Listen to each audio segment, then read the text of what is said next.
Hello दोस्तों, कैसे हैं आप सभी प्यारे भक्तों को जय श्री राम। आज हम पहुँचे हैं विश्वविख्यात प्रभु श्री राम जी की जन्मभूमि अयोध्या जी के दर्शन करने के लिए। श्री पावन धाम अयोध्या अपनी गौरवशाली संस्कृति, सभ्यता और इतिहास से हम सभी को आकर्षित करती है। अयोध्या जी वो नगरी है जो रामायण काल से ही देश के संस्कृति का अहम हिस्सा रही है। अयोध्या एक ऐसा स्थान है जहां धरोहर, समृद्धि और भक्ति का अद्भुत संगम होता है।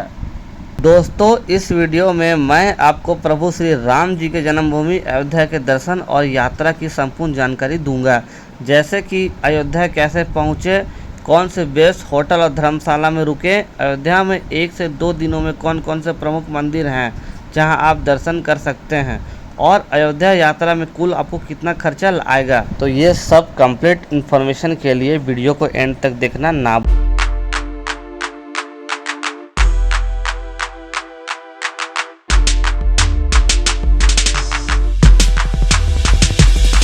दोस्तों, अयोध्या को ऐतिहासिक रूप से साकेत के नाम से जाना जाता था।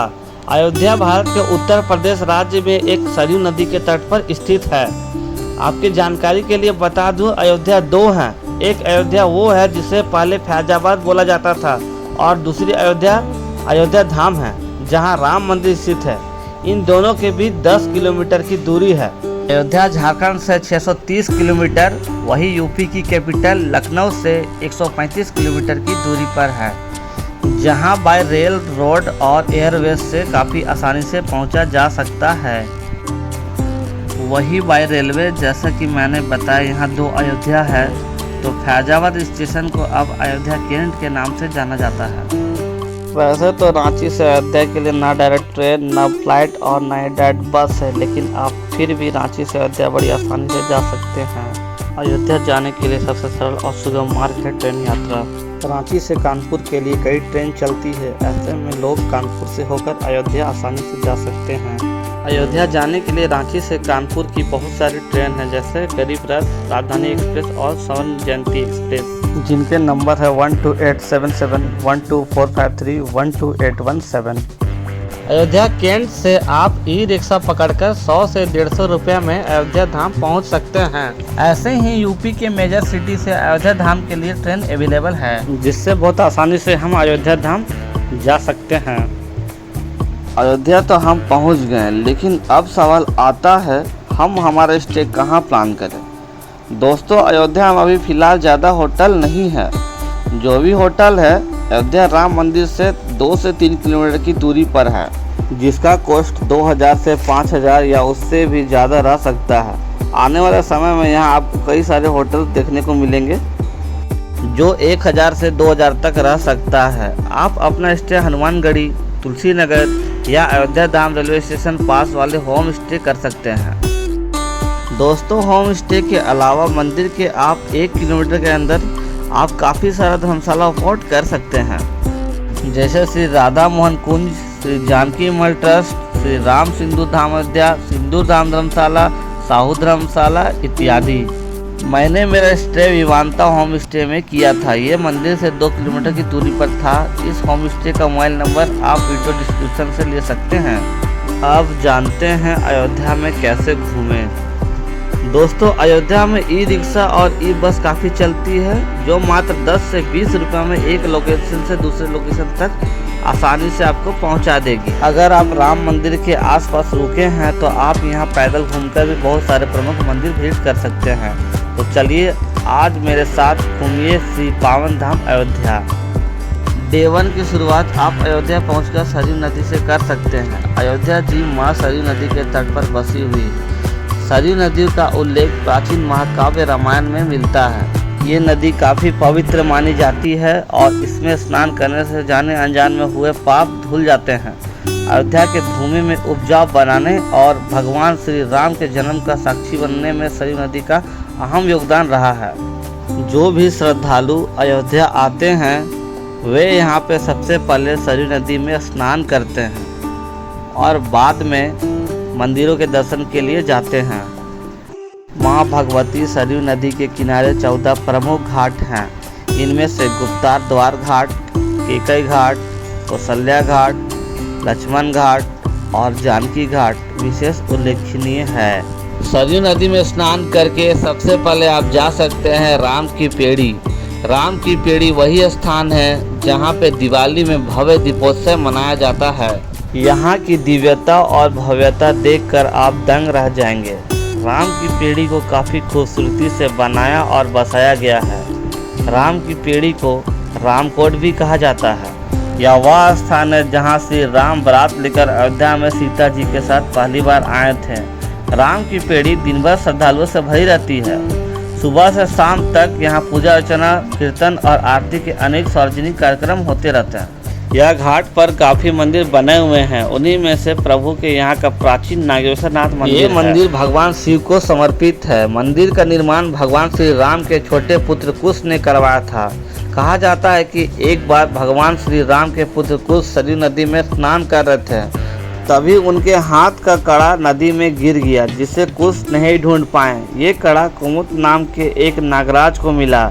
इन्होंने अपने पुत्री को दे दिया। ये जानकारी जब कुश को लगी तो वो कड़ा मांगने लगे, जो कुमुद राज ने देने से मना कर दिया। उनका कहना था कि उनके संस्कृति में बेटी को दिया उपहार वापस नहीं लिया जाता, लेकिन कुश अपनी बात पर अड़े रहे और ये विवाद युद्ध की अवध तक पहुंच गया। ये देख कुमुद राज ने भोलेनाथ से रक्षा की गुहार लगाई, जिसके बाद भगवान शिव प्रकट हुए और कुश को शांत किया।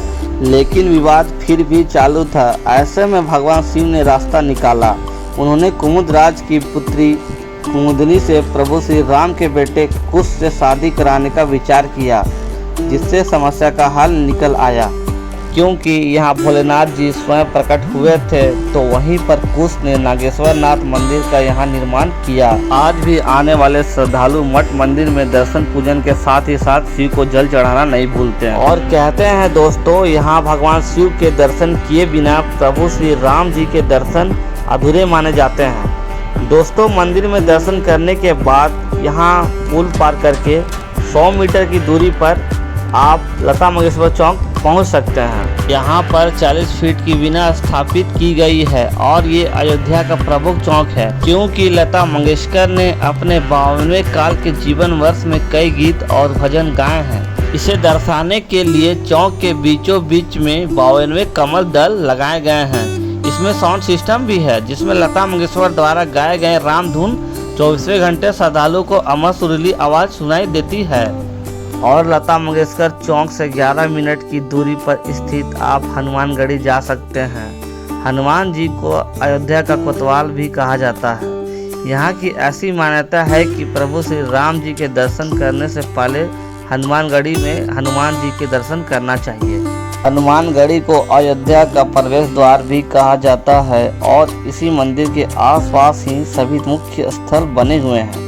मंदिर जाते समय आप यहां फूलमाला और प्रसाद भी ले सकते हैं। ले लेने के बाद 76 सीढ़ियां चढ़कर आप हनुमान जी के अलौकिक दर्शन प्राप्त कर सकते हैं। जब प्रभु श्री राम ने अपने जीवन लीला का समापन किया और वैकुंठ लोक की ओर जा रहे थे, तब राम जी ने हनुमान जी को अयोध्या की रक्षा के लिए आदेश देकर गए थे और तब से लेकर आज तक हनुमान जी यहाँ बैठकर पूरे अयोध्या की देखभाल कर रहे हैं। और इसलिए हनुमानगढ़ी ऊंचे टीले पर स्थित है और ये टीला एक किला जैसा दिखता है। मंदिर में हनुमान जी माता अंजनी जी के गोद में बैठे हुए हैं। ऐसा कहा जाता है कि लंका दहन और रावण पे विजय प्राप्त करने के बाद भगवान श्री राम अयोध्या आए थे, तब से हनुमान जी इसी स्थान पर विराजमान हैं। इसलिए इस स्थान को हनुमानगढ़ी हनुमान कोट कहते हैं। इस मंदिर की सभी दीवारों पर हनुमान चालीसा और चौपाइयाँ लिखी हुई है। दोस्तों, हनुमानगढ़ी के एकदम सामने रामकोट बना हुआ है। कहते हैं किसी समय में रामकोट अयोध्या का सबसे ऊंचा मंदिर गिना जाता था। रामकोट मतलब राम जी का किला। इसे राजद्वार मंदिर भी कहते हैं। रामायण और रामचरितमानस में राजद्वार का उल्लेख कई बार आता है और यही से रामकोट क्षेत्र की शुरुआत होती है। रामकोट से 100 मीटर दूरी पर दशरथ महल बना हुआ है। इस महल का प्रवेश द्वार बेहद बड़ा और रंगीन है।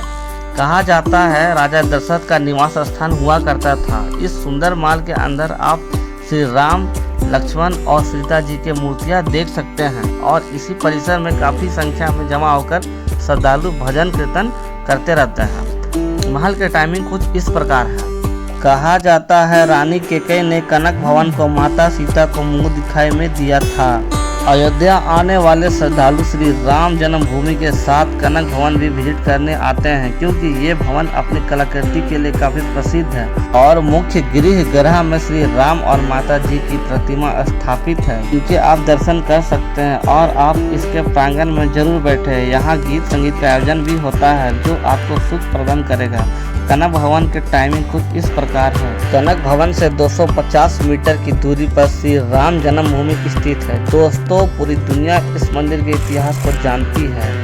कैसे मुगल शासनों के दौरान इस मंदिर को नष्ट किया गया था। 1528 में इस मंदिर को तोड़कर उसी मलबे के ऊपर बाबरी मस्जिद को बना दिया गया था। उसके बाद कई राजाओं और वीरों ने राम जन्मभूमि पर अपना अधिकार पाने के लिए कई लड़ाइयों का सामना किया और आज भी कार्य सेवक राम मंदिर शाला में वह ढांचा रखा हुआ है, जिसे सच करने के लिए कई कार्य सेवकों ने अपना बलिदान देकर अंत में लंबे विवाद और सैकड़ों वर्षों के इंतजार के बाद माननीय सुप्रीम कोर्ट के 5 जजों की बेंच ने पूर्ण राम मंदिर निर्माण का इतिहास फैसला सुनाते हुए 9 नवंबर 2019 में मंदिर के पक्ष में फैसला सुनाया। अब यहाँ विश्व विख्यात राम मंदिर बन चुका है, जिसकी भव्यता, विशालता, शांतता और दिव्यता बहुत ही ज़्यादा हो चुकी है। वर्तमान सरकार की देखरेख में मंदिर का निर्माण कार्य बहुत ही तेजी से हो रहा है और 22 जनवरी 2024 को प्रभु श्री राम के इस अलौकिक दरबार में भव्य उद्घाटन हुआ, जहां रामलला को मुख्य गर्भगृह में प्राण प्रतिष्ठा के साथ स्थापित किया गया। दोस्तों, मंदिर में दर्शन के लिए टाइमिंग सुबह 7 बजे से रात के 10 बजे तक ही खुला है, जिसमें आरती की टाइमिंग कुछ इस प्रकार है। दर्शन के पहले आपको सिक्योरिटी चेक जैसे बैग स्कैन इत्यादि से जाना होता है। यहाँ सामान रखने के लिए फ्री लॉकर्स भी अवेलेबल है। राम मंदिर में मोबाइल, कैमरा, इलेक्ट्रॉनिक आइटम लेकर जाना अलाउड नहीं है, वो आप इसे यहाँ के लॉकर्स में रख सकते हैं। मंदिर में फूल, माला, प्रसाद ये भी अलाउड नहीं है। फिलहाल यहाँ दर्शन के लिए कोई पास नहीं लेनी पड़ती, लेकिन फरवरी 2024 से दर्शन पास, आरती पास और VIP पास आप नीचे दिए गए राम मंदिर की ऑफिशियल वेबसाइट से ले सकते हैं, या फिर ये पास यहाँ बने काउंटर में भी अवेलेबल रहेगी, जहाँ आइडेंटिटी प्रूफ दिखाकर ये पास ली जा सकती है। मंदिर में विजिबल और एल्डर लोगों के लिए व्हील चेयर की भी सुविधा है। इस मंदिर की शान इसकी वास्तुकला से है। ये मंदिर भारत का सबसे बड़ा और विश्व का तीसरा सबसे बड़ा मंदिर है। ये 3 मंजिला संरचना है, जिसमें हर एक मंजिल की ऊंचाई 20 फीट है। मुख्य गर्भगृह में भगवान श्री राम लला की मूर्ति है। मुख्य मंदिर में 5 मंडल शामिल है, जिन्हें नृत्य, रंग, सभा, प्रार्थना, कीर्तन कहा जाता है। अहमदाबाद के प्रसिद्ध सोनपुरा परिवार में इस मंदिर को बिना स्टील और लोहे के इस्तेमाल किए सिर्फ पत्थरों के नागा शैली में बनवाया है। इसकी नींव रखने के लिए गंगोत्री, हल्दीघाटी, केदारनाथ, चित्तौड़गढ़ और बद्रीनाथ के 2527 पवित्र स्थानों की पवित्र मिट्टी इकट्ठी की गई है और साथ ही साथ 150 से भी ज़्यादा नदियों का पानी लिया गया है, जिसमें से भारत की 8 बड़ी नदियाँ, 3 समुद्र और श्रीलंका के 16 पवित्र नदियों के साथ मानसरोवर का जल भी शामिल है। इसकी बनावट में श्री राम लिखी ईंटें भी ली गई है, जिसे राम शिलाएं भी कहते हैं। मंदिर के 200 फीट नीचे एक टाइम कैप्सूल रखी गई है, जिसका उद्देश्य है श्री राम जन्मभूमि अयोध्या और मंदिर की पहचान को सुरक्षित रखना। ये सिर्फ एक मंदिर का निर्माण नहीं है, बल्कि एक नई युग की शुरुआत है, जो आने वाली पीढ़ी के लिए विश्वास, एकता और शाश्वत भक्ति का प्रतीक बनेगा।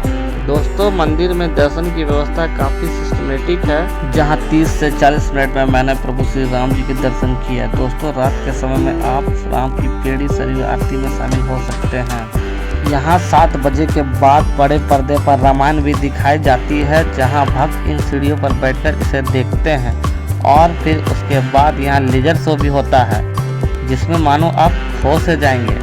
अयोध्या में हर साल दीपावली के दौरान दीपोत्सव भी होता है, जिसमें 2023 में 22 लाख से भी ज़्यादा यहाँ दिए जलाए गए थे। तो आप दीपोत्सव के दौरान भी यहाँ आ सकते हैं। आप रात के समय यहाँ शॉपिंग, आर्टिफैक्ट और प्रसाद भी ले सकते हैं। तो कुछ इस प्रकार आप एक दिन में अयोध्या के प्रमुख स्थल घूमकर वापस जा सकते हैं। लेकिन अगर आपको अयोध्या अच्छे से घूमना है तो यहाँ 2 दिन मिनिमम रिक्वायर्ड है। यहाँ अन्य सभी प्रमुख मंदिर एवं स्थल है, जैसे मणि पर्वत, भरत कुंड, भरत हनुमान मिलन मंदिर, गुप्तर घाट, बलराम मंदिर के दर्शन कर सकते हैं। इस यात्रा का टोटल खर्चा कुछ इस प्रकार है। दोस्तों, आशा करता हूँ आपको ये वीडियो काफ़ी पसंद आई होगी, तो वीडियो को लाइक और ऐसे ही इंफॉर्मेटिव टूर गाइड के लिए चैनल को सब्सक्राइब और कमेंट में जय श्री राम लिखना ना भूलें। अगर आपको राम मंदिर से जुड़ी कोई भी अन्य जानकारी चाहिए तो ज़रूर कमेंट करें, मैं आपके कमेंट का ज़रूर रिप्लाई करूँगा। दोस्तों, चलिए मिलते हैं अगले वीडियो में। अब मैं देता हूँ अपने वाणी को आराम, मेरे साथ मिलकर बोलिए जय श्री राम।